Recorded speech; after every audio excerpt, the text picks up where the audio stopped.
Pleasure to be here, and there's obviously a danger of going first, which is I'm given the license to go over. No, I'm just kidding. I can see David already getting nervous. So I wanted to share with you some ideas from a book that I recently wrote. It's called The Content Trap. It's really looking at digital change within the media and entertainment space to a large extent. Why media and entertainment? It's something I've been studying for 20 years. It's actually sort of interesting. It's been nearly a quarter century of digital impacting the sector. And as we talk about digital in other parts of the economy, the question is, what can we learn from what's happened there? They were sort of the canaries in the coal mine. As I started writing this book about 3 years ago, it sort of became a personal journey because digital, as many of you know, started impacting online higher education itself. And so I was requested to lead or craft our own digital learning initiative at HBS, which is now called HBX. And I'll talk a little bit about that in terms of how the learnings from what I was writing actually impacted us in crafting this.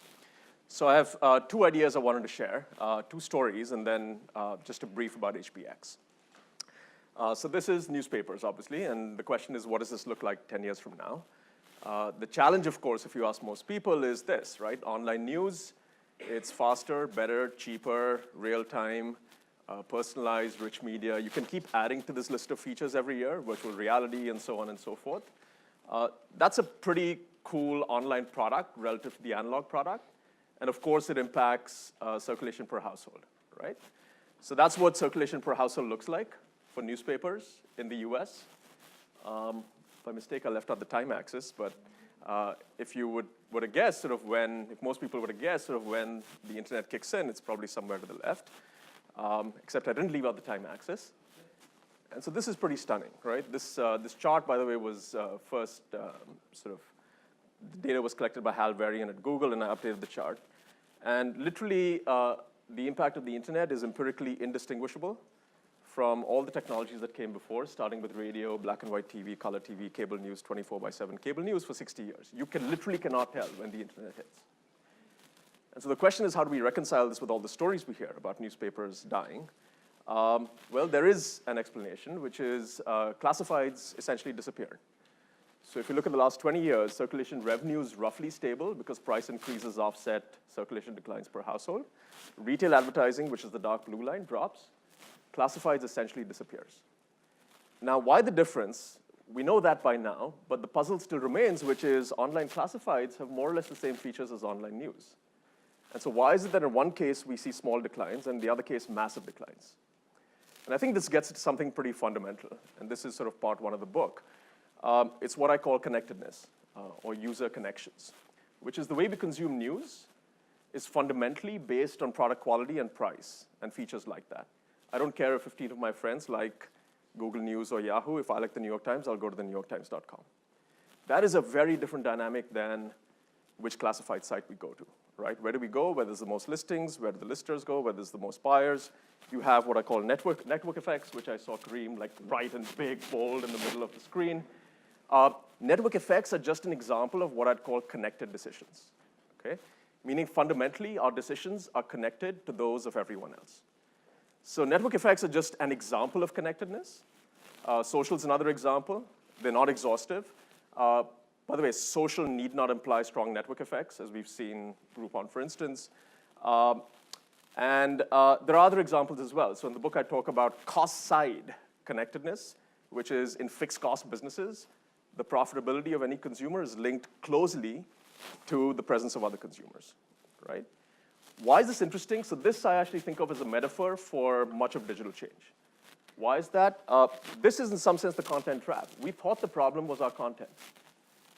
And it turned out to have nothing to do with the content we were actually offering. And so what do? Most newspapers go out and actually build news websites.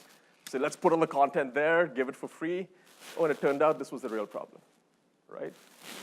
And you see this time and time again. And so this is also part of what I describe at length in the book, which is often organizations look at digital through this hub and spoke model. And they say the impact of digital is beautiful. It's to increase the number of spokes. It's to increase reach. Well, that's sort of part one. Part two is we suddenly realize the spokes can actually speak back to us, right? We can listen to them. So that's interactivity. And phase three is sort of connectedness. But that's where the real power or danger is.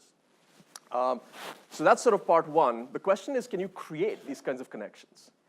And obviously, we see this everywhere in tech. Here's an example of a media company. So this is Schibsted. I don't know how many of you have heard about this. Newspaper company in Norway. Generally speaking, one of the best newspaper companies to make the transition online. They actually see the classifieds problem. They get into classifieds. They win classifieds in Norway. Then they move to Sweden, France. Today, they're globally #1 in classifieds. Here's what's interesting. The philosophy then impacted the newsroom. How? So I'll just give you an example. This was the volcanic ash crisis, you might remember, from a few years ago.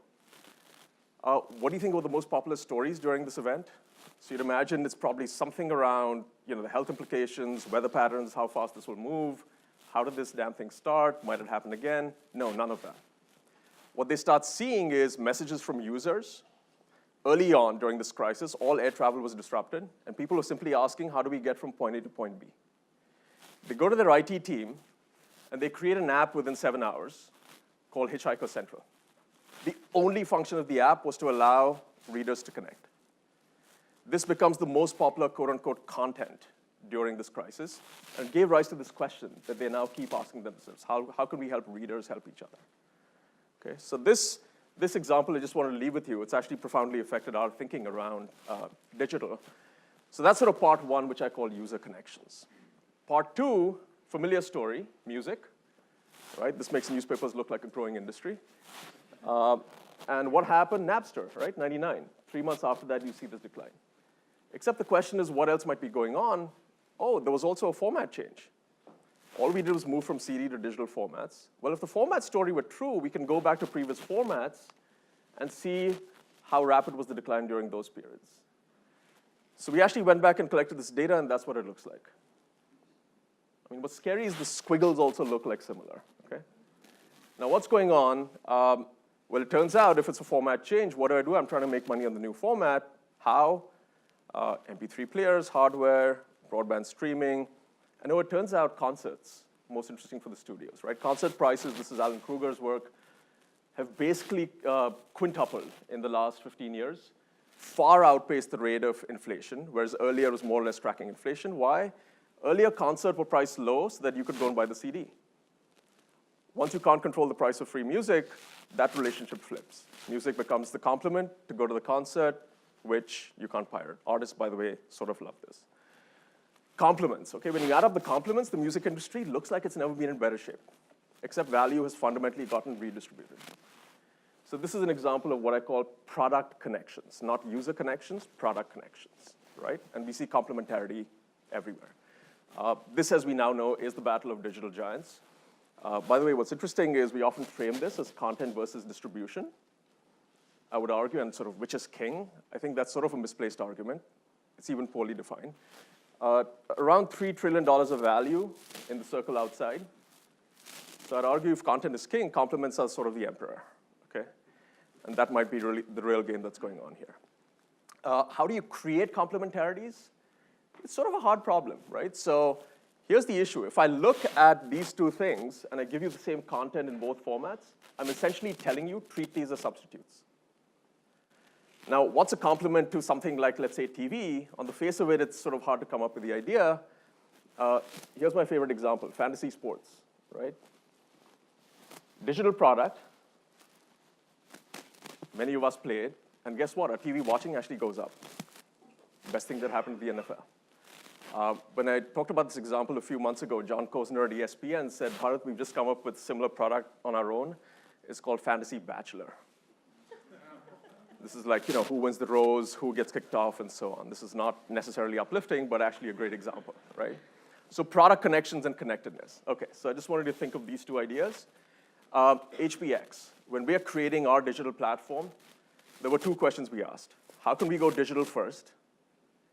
Meaning simply taking the camera in the classroom and streaming lectures online, which is essentially the format for about 97% of online courses, is not digital first.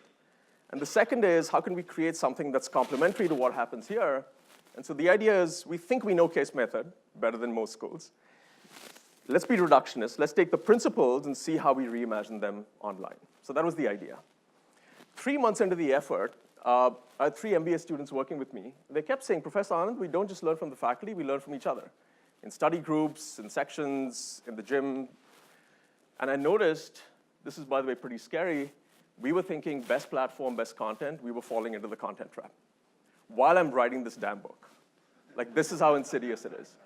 We pivoted the platform completely, focused on social, and said, how do we tap into social learning? Here are some examples. The first screen you get now has no content. It's just people can message each other, see who's on. First day we log in, 300 students log in, 13,000 profile views. They just want to check each other out, right? So that's community. Second thing is, how do we build the discussion boards? We said, let's give them incentives. We give our students incentives. We say part of your grade depends on the extent to which you help each other.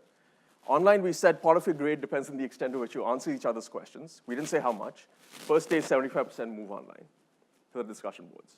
Now, the question is, are they going to give the right answer? This was sort of stunning because for the first 3 weeks, the number of times we had to jump in and intervene in these discussion threads was 0. Kareem would say this is totally obvious, like I've done all this research on crowdsourcing, but this is still pretty amazing when you look at it. Created these Instagram-type features just so they can upload assignment questions as pictures instead of text. And then the last cool thing is this thing called the online cold call. So in a classroom, obviously, this is pretty scary, right? I call in Betsy and say, what do you think?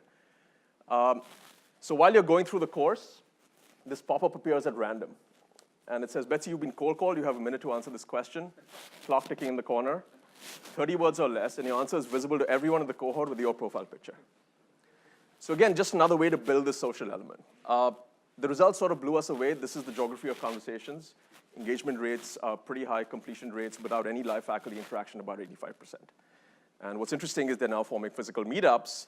And last year, we invited them to campus for one day, 500 people show up. This was literally, what I'd love for you to take away from this is not necessarily like the specifics we did, but the idea that connectedness is not something you just add on to content or product at the end, like discussion boards or comments. That never works. This was literally integrated into product design from day one, and that's what we try to do. All right, create to connect is sort of the one obligatory idea I just want to leave you with. These are the other two in the book, but thank you all.